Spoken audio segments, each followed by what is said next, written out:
കൗതുകത്തിലെ ഒരു പുത്തൻ സ്റ്റോറിയിലേക്ക് ഏവർക്കും സ്വാഗതം. ഈ സ്റ്റോറി ഇഷ്ടപ്പെടുവാണെങ്കിൽ സബ്സ്ക്രൈബ് ചെയ്യണേ, അതുപോലെ തന്നെ ലൈക്ക് ചെയ്യാനും ഹൈപ്പ് ചെയ്യാനും മറക്കല്ലേ. അങ്ങനെ അപകടം പറ്റാതിരിഞ്ഞ് തൻ്റെ മോളെ വിക്രം രക്ഷിക്കുകയാണ്. തൻ്റെ മോളാണെന്നറിയാതെയാണ് വിക്രം രക്ഷിക്കുന്നത്. അപ്പം വിക്രം ചോദിക്കുന്നുണ്ട്, മോൾ ഒറ്റയ്ക്ക് എന്തിനാണ് ക്രോസ് ചെയ്യാൻ പോയത്? വണ്ടി വരുന്നുണ്ടെന്നൊക്കെ നോക്കണ്ടായി എന്ന് ചോദിക്കുകയാണ്. അപ്പം ഉടനെ ഓട്ടക്കാരൻ ഓടി വരുന്നുണ്ട്. ഓട്ടക്കാരൻ വന്നിട്ട് പറയാണ്, മോൾ എന്തിനാ എടുത്ത് ചാടിയത്? ഇപ്പം ഇടിച്ചേനെ എന്ന് പറയാണ്. അപ്പോൾ വിക്രമാണെങ്കിൽ അയാളടുത്ത് ചൂടാവുന്നുണ്ട്. നിങ്ങൾക്കൊരു ഉത്തരവാദിത്തമില്ലേ ഇങ്ങനെയുള്ള പിള്ളേരെ സ്കൂളിൽ കൊണ്ടുവരുമ്പോൾ അവരെ സൂക്ഷിച്ച് തിരിച്ച് കൊണ്ടുപോകണമെന്ന്? എന്താ ഇയാൾ ശ്രദ്ധിക്കാഞ്ഞെന്ന് ചോദിച്ചിട്ട് വഴക്ക് പറയുന്നുണ്ട്. അങ്ങനെ മോളെയും കൊണ്ട് അയാളങ്ങ് പോവുകയാണ്.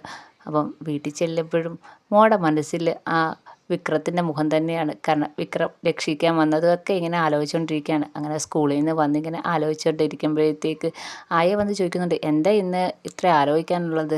അപ്പോൾ പറയാണ്, ആൻറ്റി ഇന്ന് സ്കൂളിലൊരു സംഭവം ഉണ്ടായി. ഞാൻ സ്കൂളെ വിട്ട് പുറത്തേക്ക് വന്നപ്പോഴത്തേക്ക് എന്നെ കൊണ്ടുവരാനുള്ള ഓട്ടോ വന്നിട്ടുണ്ടായിരുന്നു. ഞാനവിടെ നിന്നപ്പോൾ ഓട്ടോയുടെ അടുത്തേക്ക് ഓടി വന്ന് അപ്പോൾ എന്നെ വേറൊരു വണ്ടി വന്ന് ഇടിക്കാൻ വന്ന്. അപ്പോഴത്തേക്ക് ആയ അങ്ങ് ഞെട്ടുകയാണ്.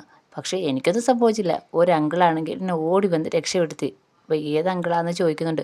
അതെനിക്ക് അറിഞ്ഞൂടാ. ആ അങ്കിളെ ഓടി വന്ന് എന്നെ രക്ഷപ്പെടുത്തി. എന്നിട്ട് എന്നെ കൊണ്ടുവരുന്ന ഓട്ടോക്കാരങ്കിളിനെ ഒത്തിരി വഴക്ക് പറഞ്ഞു. കുട്ടിയെ നോക്കാത്തതിന് വഴക്ക് പറഞ്ഞു. പിന്നെ എന്നെ ഇടിക്കാൻ വന്നവരെയും വഴക്ക് പറഞ്ഞു.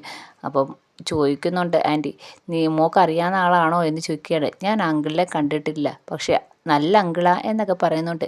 അങ്ങനെ അതിനെക്കുറിച്ച് ഇങ്ങനെ ഓരോ കാര്യം പറഞ്ഞുകൊണ്ടിരിക്കുകയാണ്. അതിനുശേഷം മോളങ്ങ് പോവുകയാണ്. വൈകിട്ടായപ്പോഴത്തേക്ക് വേദ വരുന്നുണ്ട്. വേദ വരുമ്പോഴും കാര്യങ്ങളൊക്കെ മോള് പറയുന്നുണ്ട്, അമ്മേ ഇങ്ങനെ ഒരു സംഭവം ഉണ്ടായി. അപ്പം വേദ വഴക്ക് പറയാണ്, നീ എന്താ നോക്കാതെ ക്രോസ് ചെയ്യാനൊക്കെ ഒരുങ്ങിയത്? നിന്നോട് ആര് പറഞ്ഞു റോഡിലോട്ട് ഇറങ്ങാൻ? അപ്പം മോള് പറയുന്നുണ്ട്, എന്തായാലും എന്നെ അങ്കിളെ ഒന്ന് രക്ഷിച്ചല്ലേ.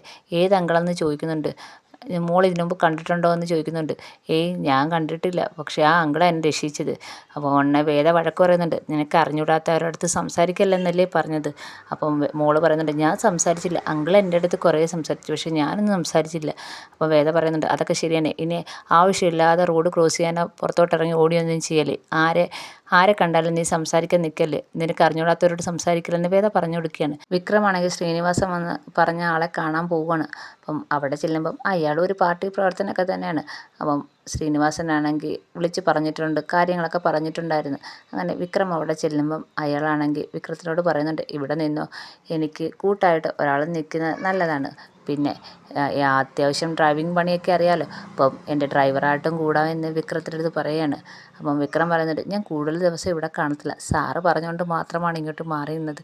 അപ്പം ശ്രീനിവാസൻ പറഞ്ഞത് കൊണ്ടാണ് തനിക്ക് ജോലി ചെന്നതെന്നും അയാളും പറയുന്നുണ്ട്. അങ്ങനെ വിക്രം അയാളുടെ കൂടെ ജോലിക്ക് അങ്ങ് കയറി. അയാളുടെ ഡ്രൈവറായിട്ടും അയാൾ പോകുന്നിടത്തെല്ലാം അയാളുടെ ഒരു വലം കൈയായിട്ട് മാറുകയാണ് പതുക്കെ. ഈ സമയം കൊണ്ട് സ്കൂളിൻ്റെ പരിസരത്ത് വെച്ച് പലവട്ടവും മോളെ കാണുന്നുണ്ട്.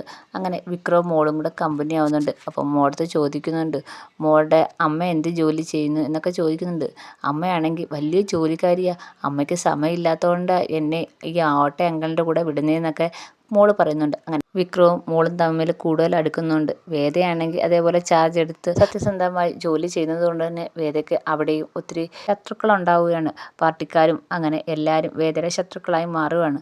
അതുകൊണ്ട് തന്നെ വേദയ്ക്ക് നല്ല പേടിയുണ്ട്. തൻ്റെ മകളെ വല്ലവരും എന്തെങ്കിലും ചെയ്യുമോ എന്നുള്ളൊരു പേടിയും വേദയ്ക്കും ഉണ്ട്. അങ്ങനെ വിക്രമാണെങ്കിൽ ആ പാർട്ടിക്കാരൻ്റെ കൂടെ കൂടി അയാളുടെ പതുക്കെ വിശ്വസ്തനായി മാറുന്നുണ്ട്.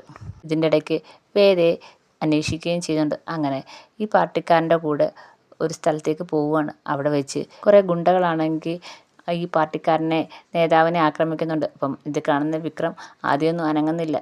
വേദയ്ക്ക് കൊടുത്ത വാക്ക് അത് തെറ്റിക്കത്തില്ലല്ലോ. പക്ഷേ അയാളെ എല്ലാവരും കൂടി ഇടിച്ച് പരുവാക്കി കൊല്ലാനുള്ള ഒരു പരുവത്തിലാക്കിയിട്ടുണ്ട്. അപ്പോഴേക്ക് വിക്രമാണെങ്കിൽ അതിനകത്ത് ഇടപെടുകയാണ്. എന്നിട്ട് അവരെല്ലാം അടിച്ചോടിക്കുന്നുണ്ട്. വിക്രം വേദയ്ക്ക് കൊടുത്ത വാക്ക് തെറ്റിക്കാണ് എല്ലാവരെയും അടിച്ചോടിക്കുകയാണ് അവിടുന്ന്. എന്നിട്ട് അയാളെ എടുത്ത് വണ്ടിക്കകത്തിട്ട് നേരെ ഹോസ്പിറ്റലിലേക്ക് പോവുകയാണ്. അങ്ങനെ വിക്രം പതിയെ പഴയ ജീവിതത്തിലേക്ക് പോവുകയാണ്. തൻ്റെ ഗുണ്ടാപ്പണിയിലേക്ക് തന്നെ വിക്രം പോവുകയാണ്. വേദയെ അന്വേഷിച്ച് വന്ന വിക്രം കൂടുതൽ അപകടത്തിലേക്ക് പൊയ്ക്കൊണ്ടിരിക്കുകയാണ്.